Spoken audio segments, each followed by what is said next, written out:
Download aplikasi Tarbiyah Sunnah di handphone Anda. Tersedia di Google Play dan App Store. Tentang kesalahan-kesalahan di dalam sholat agar kita bisa menjauhinya, kita bisa menghindarinya. Jangan sampai kita lakukan karena ketidaktahuan kita.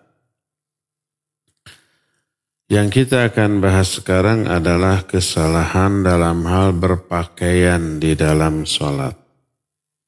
Pertemuan yang lalu sebelum liburan, kita sudah membahas salah satu kesalahan yaitu isbal di dalam sholat. Isbal ini diharamkan di dalam sholat juga di luar sholat dengan hadis-hadis yang sudah kita terangkan pada waktu itu. Sekarang kita lanjut ke kesalahan berikutnya. Salah satu di antara kesalahan di dalam sholat adalah kaffus thawbi fis sholah, yakni tashmiruhu. Salah satu kesalahan dalam sholat adalah mengikat pakaian dalam sholat atau menggulungnya, baik celana panjang ataupun lengan baju ataupun bagian lainnya. Tapi yang biasa digulung lengan baju ya, dilinting begitu di dalam sholat. Maka ini termasuk hal yang terlarang. Sebuah hadis dari Ibnu Abbas radhiyallahu anhuma, dia berkata, qala Rasul sallallahu alaihi wa alihi wasallam, umirtu an asjuda ala sab'atin wa la akuffa sya'ran wa la thawba. Berkata Rasul sallallahu alaihi wasallam, aku diperintahkan untuk sujud di atas 7 anggota. 7 anggota badan itu kening dengan hidung, kena nih hidung. Wa asyara biyadihi ila anfihi, kening dengan hidung. Wa yadain 2 tangan, wa qadamain wa rukbatain 2 lutut, wa qadamain dan 2 kaki. 2 kaki, 2 lutut, 2 tangan, plus ini, 7. Aku diperintahkan sujud di atas 7 anggota badan dan diperintahkan untuk tidak mengikat rambut atau menggulung pakaian. Hadis ini diriwayatkan oleh Imam Muslim dalam kitab Sahih Muslim dengan sanad yang sahih. Imam Ibnu Khuzaimah rahimahullah di dalam kitab sunannya, bukan sunan Sahih Ibnu Khuzaimah, ada satu bab yang beliau beri judul bab al-jazru an kaffi thiyab fis shalah. Bab tentang larangan menahan, mengikat atau menggulung pakaian di dalam sholat. Berkata Imam An-Nawawi dalam kitab Syarah Sahih Muslim, ketika menerangkan hadis dalam Sahih Muslim tadi, berkata Imam An-Nawawi, ittafaqal ulama ala nahi anis shalah wa thawbuhu musyammarun au kammuhu au nahwuhu. Ulama sepakat tentang larangan di dalam sholat dengan menggulung baju atau lengan baju atau bagian lainnya dari bajunya. Lalu berkata Imam Malik ketika menjelaskan tentang orang yang sholat dengan kedua lengan bajunya digulung. Lengan baju itu ini digulung sampai segini, dilinting. Apa kata Imam Malik? In kana kadzalika libasu qabla dzalika wa hay'atuhu wa kana ya'malu amalan fashammara lidzalikal amal fadakhala fi salatihi kama huwa fala ba'sa bi ayyusalliya bitilkal hal. Wa in kana innama fa'ala dzalik liyakfita sya'ran aw thawban fala khaira fihi. Ketika ditanya ada orang yang menggulung tangannya lalu sholat. Maksudnya lengan bajunya. Kalau lengan bajunya digulung tersebut sejak sebelum sholat karena dia mengerjakan pekerjaan yang memang mengharuskan menggulung, apa aja, umpamanya mau adakan laki-laki, mau nyupir, nyuci piring maksudnya. Agar si lengan bajunya tidak kebasahan diapakan? Digulung, kan suka digulung. Kenapa digulung? Karena membutuhkan. Kalau enggak basah, kalau hanya diginiin aja gitu ya, nanti akan turun lagi. Akhirnya digulung. Jadi kalau dia digulung karena perbuatan, karena pekerjaannya, lalu setelah digulung begitu, dia sholat, masuk ke dalam sholat dalam keadaan digulung, dan digulungnya karena keperluan pekerjaan, maka tidak apa-apa. Tapi kalau dia melakukan itu, pas mau sholat sengaja digulung, tidak ada kepentingan apa-apa, maka tidak boleh. Itu kata Imam Malik. Ini kesalahan yang pertama, yang kedua berarti dalam hal berpakaian dalam sholat. Yang pertama isbal, yang kedua digulung. Apakah kesalahan ini menyebabkan sholatnya menjadi rusak atau tidak sah? Berkata Imam An-Nawawi, ay an-nahyu an tashmiri thawb karahatu tanzih. Falau shalla kadzalik faqad asa'a was-sahhat sholatuhu. Kata Imam An-Nawawi, larangan menggulung pakaian di dalam sholat hukumnya makruh tanzih. Tidak diharamkan. Kalau seseorang sholat dengan menggulung pakaian tanpa sebab, sholatnya sah, tapi dia sudah melakukan kesalahan di dalam sholat. Ada enggak ulama yang menyatakan batal dan harus diulang? Ternyata ada.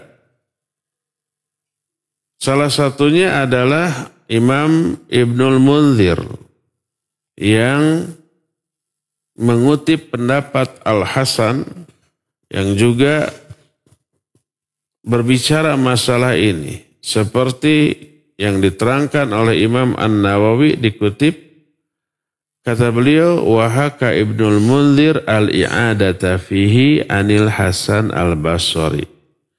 Imam Ibnul Munzir menyatakan satu riwayat dari Imam Hasan al-Basri bahwa orang itu harus mengulang sholatnya.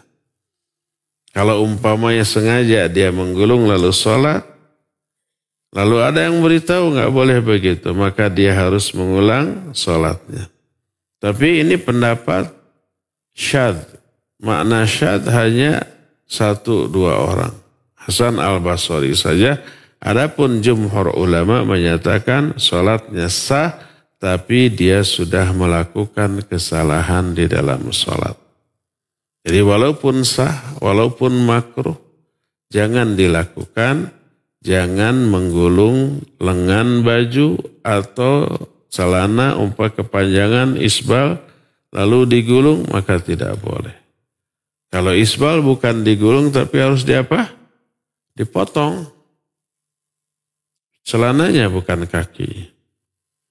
Oleh karena itu, jangan isbal dan jangan menggulung baik celana ataupun lengan baju di dalam sholat.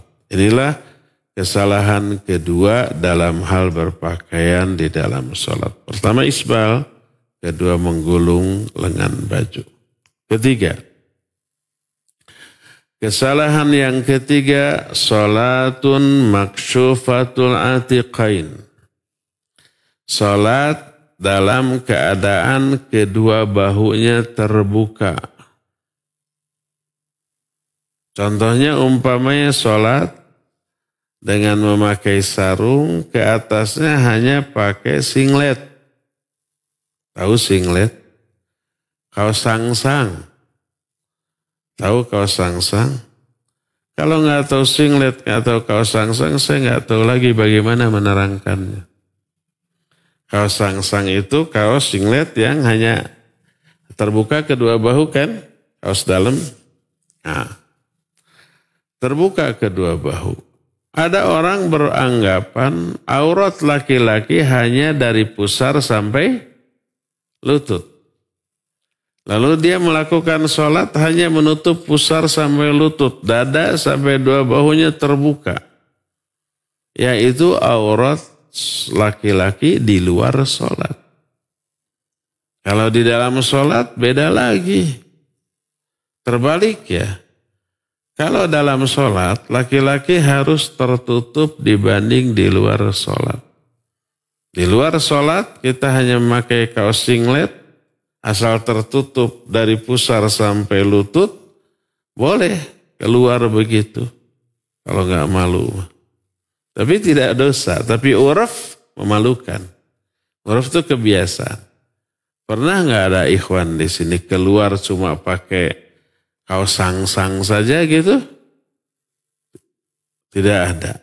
Kalau toh ada tidak dosa. Cuma secara uruf atau kebiasaan itu tidak biasa, walaupun tidak dosa. Tapi di dalam sholat tidak boleh, harus lebih tertutup. Itu laki-laki. Aurat laki-laki di dalam sholat lebih tertutup dibanding di luar sholat. Kalau wanita sebaliknya.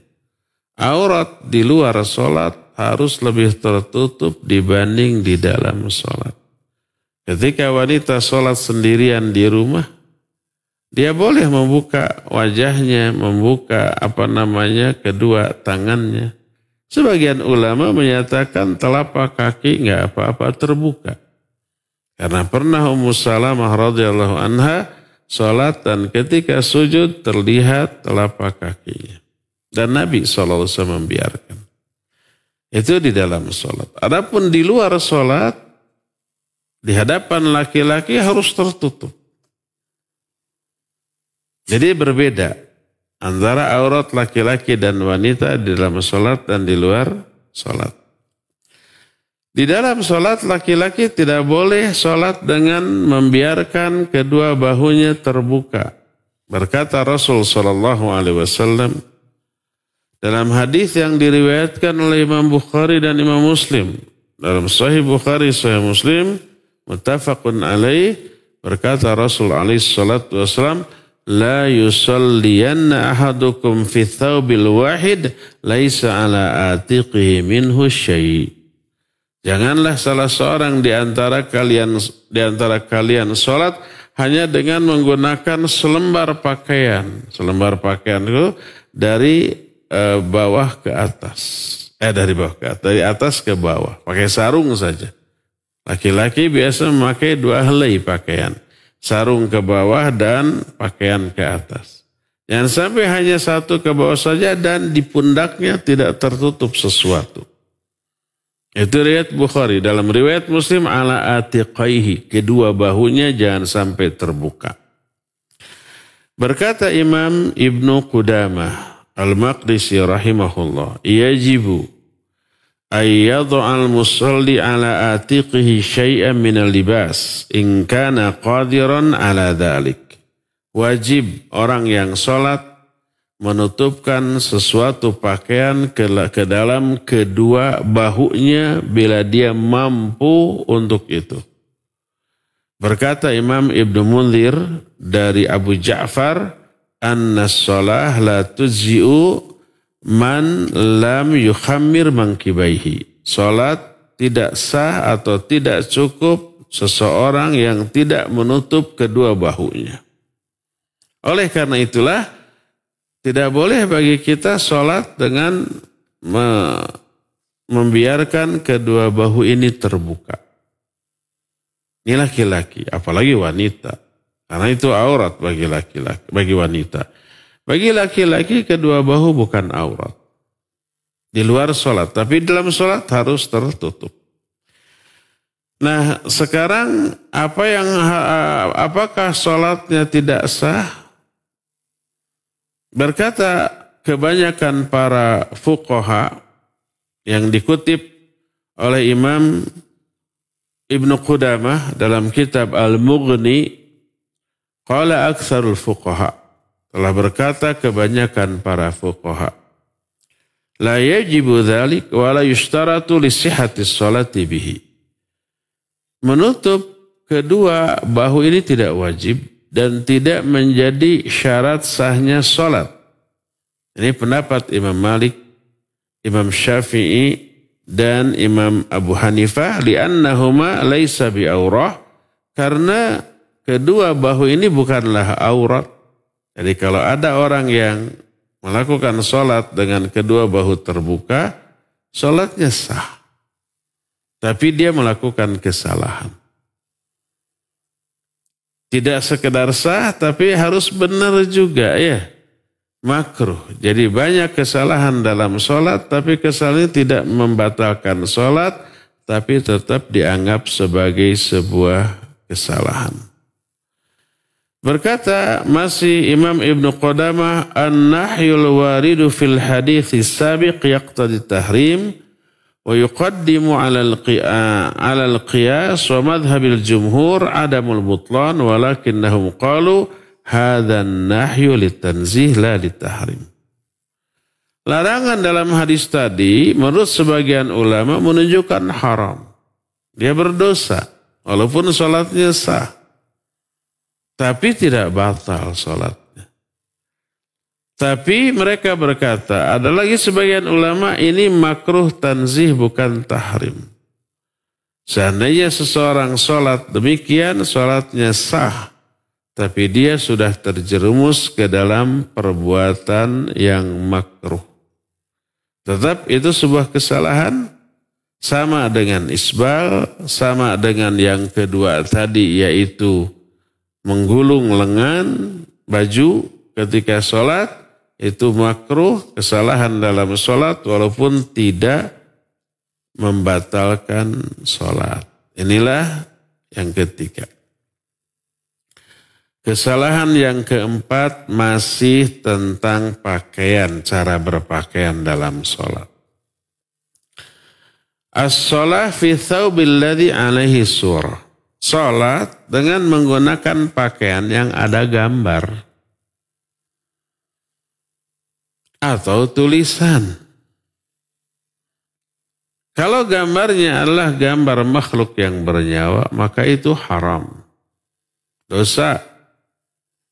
Karena adanya ancaman bagi tukang gambar, dan ancaman ini juga berlaku bagi para pendukungnya yang memakai pakaian bergambar. Berkata Rasul sallallahu alaihi wasallam, asyaddun nasi adzaban yaumal qiyamah al-musawwirun. Manusia yang paling hebat siksanya pada hari kiamat adalah tukang gambar. Maksudnya gambar makhluk bernyawa. Oleh karena itu tidak boleh kita memakai pakaian dengan ada gambar makhluk bernyawa. Jadi kalau dalam sholat memakai itu haram. Adapun kalau gambarnya bukan makhluk bernyawa, mungkin gambar bangunan, gambar rumah, motor, mobil, atau pemandangan, atau tulisan, maka dimakruhkan. Sebagaimana hadis dari Aisyah radhiyallahu anha, qama Rasul sallallahu alaihi wasallam yusalli fi khamisatin dzata a'lam. Falamma qadha salatahu qala idhabu bihadhil khamisah ila Abi Jaham bin Hudzaifah wa atuni bi ambijaniyah fa innaha alahatni anifan fi salati. Jadi Rasul sallallahu alaihi wasallam ini diberi hadiah oleh Abu Jaham bin Hudzaifah, seorang sahabat. Pakaian ini bagus, tapi ada gambar. Tapi gambarnya bukan gambar makhluk hidup. Mungkin gambar motif-motif gitu atau gambar pepohonan atau apa. Makanya beliau pakai. Kemudian sholat dengan memakai itu. Ini sholatnya di rumah. Sholat sunat. Maka setelah selesai sholatnya berkatalah Rasul Sallallahu Alaihi Wasallam, bawa baju ini ke Abu Jaham bin Hudzaifah. Berikan lagi kepadaku baju yang disebut ambijaniyah. Ambijaniyah itu adalah pakaian yang tebal tapi polos, tidak ada gambar apapun. Sedangkan hadiah dari Abu Jaham ini ada gambarnya. Tapi gambarnya bukan makhluk hidup, makanya dipakai oleh Nabi SAW. Ini kembalikan, berikan yang ambajaniyah. Ambajaniyah itu yang tidak ada gambar, yang polos. Fa innaha alahatni anifan fi sholati. Karena gambar ini melalaikan aku tadi dalam sholatku. Berkata Imam At-Tibi ketika menjelaskan hadis ini. Fil hadis al-Jambiyah idzaun bi anna lis-suwari wal asya'i adh-dhahirah ta'thiran fi qulubi at-tahirah wa nufus az-zakiyah fadlan amman dunahu. Dalam hadis kain ambajaniyah ini ada penjelasan bahwa sholat dengan memakai gambar atau sesuatu itu bisa mengganggu, berpengaruh kepada orang yang hatinya paling bersih dan jiwanya paling suci. Siapa? Nabi SAW. Nabi orangnya sholatnya paling khusyuk. Hatinya paling bersih, tapi terganggu. Orang hebat saja terganggu, apalagi kita. Kita mah tidak ada gangguan oge. Sholat kita susah husu. Betul apa benar? Betul. Tanpa ada gangguan. Umpamanya sholat karpetnya nggak bergambar, tidak bertulisan. Di sekelilingnya nggak ada tulisan, nggak ada gambar. Sholatnya nggak ada gangguan. Nggak ada musik, nggak ada keributan. Bisa husu? Susah ya nggak? Kalau Nabi SAW sampai, wah kehusuan itu luar biasa sampai nangis. Nah, sehebat Nabi SAW terganggu dengan gambar. Apalagi kita, umpamanya kita sajadah, ada sajadah yang bergambar? Ada gambar Ka'bah, gambar masjid, gambar onta, ada kan? Terganggu enggak? Ya pastilah terganggu. Nabi SAW aja terganggu. Apalagi kita. Nah, berkata Anas, kana qiramun li Aisyah satarat bihi janiba baitiha. Faqala laha an-nabi amiti anni fa innahu la tazalu tasawirahu ta'ridu li fi sholati. Aisyah ini punya kain gordeng. Gordengnya ini dipasang di kamar Aisyah radhiyallahu anha. Gordeng ini ada motif-motifnya. Motifnya itu bukan makhluk hidup. Corak-corak. Makanya oleh Nabi dibiarkan. Karena tidak ada makhluk hidup. Tapi setelah sholat Nabi berkata, amiti anni. Turunkan itu. Karena apa? Corak-coraknya selalu terbayang olehku di dalam sholatku. Hadis ini dikeluarkan oleh Imam Bukhari dalam kitab Sahih Bukhari, dalam kitab Shalah bab idza shalla fi thawbin musallab aw tasawir hal tufsidu sholatuhu. Dalam bab salat, apabila salat memakai pakaian yang ada salib atau ada gambar, apakah salatnya itu rusak atau tidak? Ya, ternyata rusak. Maka oleh Nabi SAW disuruh jangankan pakaian, gordeng saja suruh diturunkan. Maka para ulama menyatakan apabila gordeng yang tidak dipakai dalam sholat, tapi mengganggu sholat, maka turunkan. Termasuk apapun yang dipakai dan mengganggu sholat. Seperti saya pernah sholat di daerah Jakarta, daerah Keranggan, karena mungkin di sana mah panasnya. Jadi si lantainya itu tidak pakai tidak pakai karpet atau tikar. Lantai, lantainya warnanya putih tapi ada corak-coraknya tuh. Ada seorang ustaz, ini ganti lantai. Kenapa? Mengganggu sholat. Apalagi corak-coraknya itu hanya garis-garis lengkung-lengkung ini disidik-sidik, ditelak-telak. Apa bahasa Indonesia disidik-sidik, ditelak-telak? Kalau ditelak-telak gitu, disidik-sidik, menyerupai gambar paha. Ganti-ganti, bongkar, padahal mahal ya.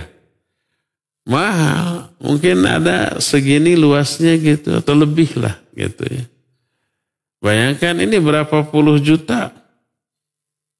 Ya tapi demi menjaga kualitas sholat nomor satu. Kita korbankan apapun demi kualitas sholat kita. Jangan berkata, kayak yang khusyuk. Memang polos saja belum tentu khusyuk, apalagi ada coraknya, gambarnya. Berkata Imam Ibnu Hajar Al-Asqalani rahimahullah ketika mengomentari hadis tadi. Kata beliau, wa idza kanati suwar tulhil musalli wa hiya fi muqabalah fa aula idza kana labisaha. Kalau gambar tersebut yang ditempel di dinding bisa melalaikan sholat padahal dia ada di luar pakaian sholat, apalagi kalau pakaian bergambar itu dipakai oleh orang yang sholat. Apa hukumnya? Hukumnya makruh. Sholatnya tidak rusak. Maksudnya tidak batal. Berkata Imam Al-Aini ketika menjelaskan tentang sebuah bab dalam kitab Sahih Bukhari yang diberi judul Karahatus Shalah fit Tasawir, dimakruhkannya sholat dengan memakai pakaian bergambar. Dia berkata, hadza babun fi bayani karahiyatis shalah fil baitil ladzi fihi thiyab allati fiha tasawir. Fa idza kurihat fi mithli hadza fa karahatuha wa huwa labisuha aqwa wa ashadd. Ini adalah bab yang menjelaskan makruhnya sholat di rumah yang di sana ada gambar. Apabila dimakruhkan sholat di rumah yang ada gambar, ini ingat gambarnya bukan gambar makhluk hidup. Corak-corak saja. Maka kalau kain yang bergambar itu dipakai, lebih kuat lagi kemakruhannya. Karena dia bukan mengganggu dirinya saja, tapi mengganggu orang lain. Termasuk dalam hal ini tulisan. Baik tulisannya itu di depan atau di belakang, di punggungnya. Dia tidak terganggu karena tidak membaca di punggung. Siapa yang terganggu? Orang yang di belakang. Ketika masuk ke masjid sholat, jaket atau kaos di belakangnya bertulisan. Itu ngeganggu enggak? Ngeganggu. Walaupun kita di luar sholat sudah melihat tulisan di punggung orang itu, tapi pas di dalam sholat mah penasaran aja ya. Ingin lihat lagi, ingin baca lagi. Makanya di masjid jangan menggantung kalender di depan. Di depan, di sini nih, gitu ya. Nah ini kalau waktu sholat jangan digantung. Jadi pas takbir Allahu Akbar kebaca tuh. Dan penasaran dibaca walaupun di luar sholat sudah dibaca tuh. Tahu bacaannya apa? Dan dalam sholat mah penasaran ingin baca lagi, ingin baca lagi. Karena memang setan akan menggoda, menjadikan momen itu atau benda itu sebagai bahan untuk mengganggu orang yang sedang sholat.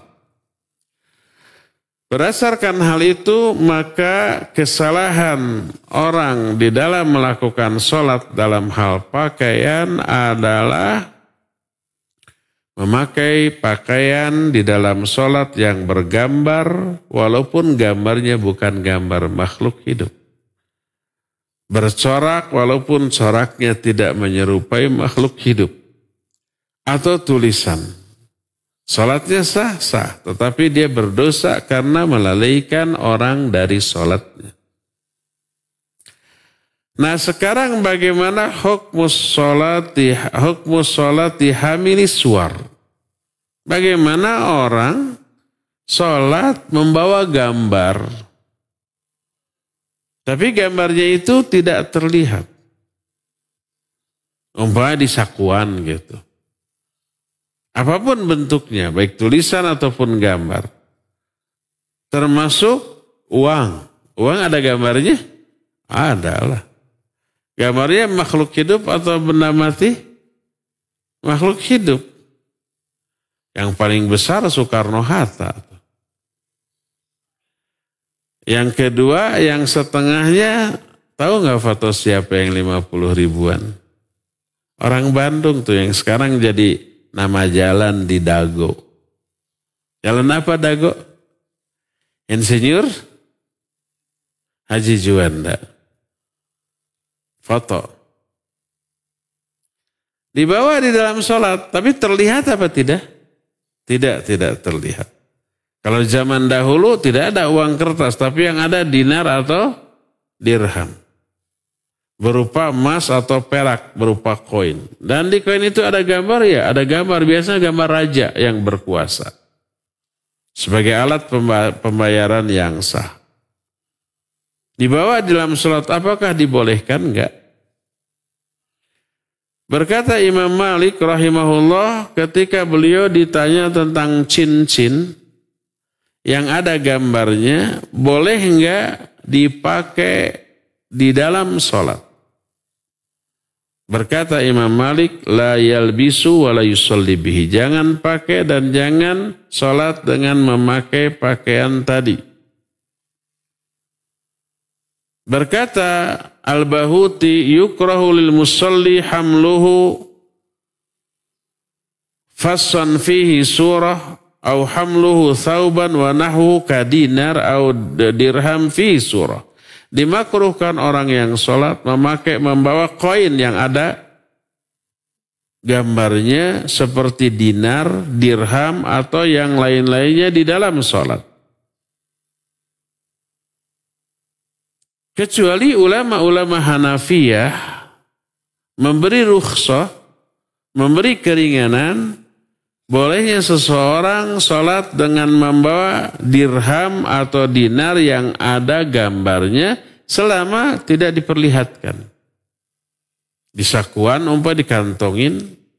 Berkata As-Samarqandi rahimahullahu ta'ala dalam kitab yang namanya Uyunul Masail. Beliau berkata, idza shalla ar-rajulu wa ma'ahu darahim fiha tamathilul malik fala ba'sa bihi li'anna hadha yaqil wa yasir anis sabr anil basar. Apabila seseorang sholat dan dia membawa dirham yang ada gambar raja, maka tidak apa-apa. Karena hal ini kecil dan tidak terlihat dalam pandangan mata. Yang dipermasalahkan oleh para ulama apabila si koin tersebut disimpan di depan orang yang sholat. Karena mungkin saja berat, tahu berat. Kalau di sakuan kan dulu dirham, dinar berupa uang perak atau emas. Kalau banyak di sakuan berat apa tidak? Berat. Mengganggu enggak dalam sholat? Mengganggu. Mungkin kikirincingan gitu ya. Akhirnya diambil, disimpan di depan sholat. Ada gambarnya kelihatan. Itu yang dipermasalahkan. Adapun yang tersimpan dan tidak terlihat, maka tidak masalah. Kadang-kadang kita juga ketika sholat HP disimpan di depannya enggak. Karena kalau disakuan ketika sholat ngaganjel, kurang nyaman. Akhirnya disimpan di depan. Dalam posisi off. Dalam posisi silent. Kalau umpamanya lagi sholat ditangkarakan tadi apa? Terlentangin. Ada yang masuk, baik telepon atau WA, nyala enggak? Nyala.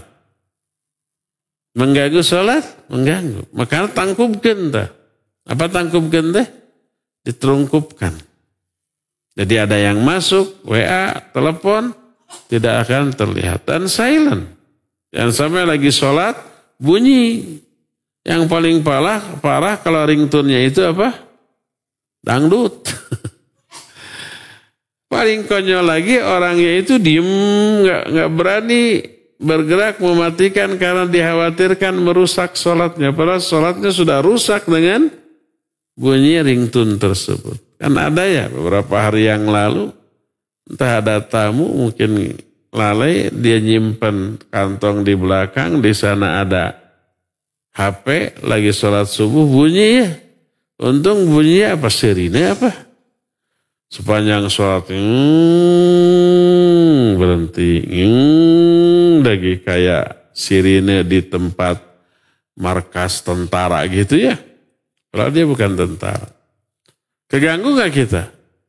Keganggu dalam hati ini, siapa nih? Kalau orang sini begitu diketok nanti. Ternyata tamu.